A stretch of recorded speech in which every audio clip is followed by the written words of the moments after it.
السلام علیکم دوستو، کچھ دن پہلے ایران کے رہنما کا ایک بیان آیا جس نے پوری دنیا کی توجہ حاصل کی۔ انہوں نے کہا ہمارے لیے صرف اسلام اہم ہے۔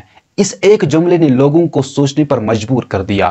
کچھ نے اس سے سیاست سمجھا، کچھ نے شدت پسندی کہا اور کچھ نے صرف نظر انداز کر دیا۔ لیکن کیا ہم نے کبھی گہرائی سے سوچا کہ صرف اسلام اہم ہے کا مطلب کیا ہے؟ اسلام کوئی خالی نعرہ نہیں، یہ ایک مکمل نظام زندگی ہے۔ یہ وہ پیغام ہے جو جہالت کے اندھیروں میں روشنی بن کر آیا۔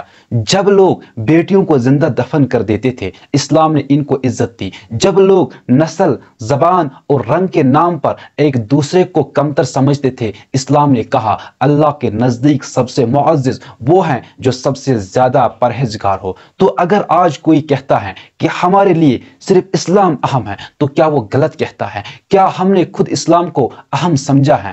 ہم روز نماز پڑھتے ہیں، روزے رکھتے ہیں، لیکن ہمارے اخلاق، ہمارا کردار، ہمارے معاملات کیا وہ واقعی اسلام کی نمائندگی کرتے ہیں؟ اگر ہمارے دل میں رحم نہیں، زبان میں نرمی نہیں اور ہاتھ سے کسی کو فائدہ نہیں پوچھتا تو پھر ہم اسلام کو صرف رسموں تک محدود کر چکے ہیں۔ اسلام ہمیں صرف عبادات کا درس نہیں دیتا بلکہ انسانیت کا پیغام دیتا ہے۔ عدل، رحم، سچائی، محبت، صبر، یہ سب اسلام کا حصہ ہیں۔ اگر کوئی رہنما یہ کہتا ہے کہ ہمارے لیے صرف اسلام اہم ہے تو اس کا مطلب ہے کہ ہمارے لیے سچائی اہم ہے، عدل اہم ہے، مظلوم کا ساتھ دینا اہم ہے اور انسانیت اہم ہے۔ آج ہمیں ضرورت ہے کہ ہم خود سے سوال کریں، کیا واقعی اسلام ہمارے زندگی میں سب سے اہم ہے؟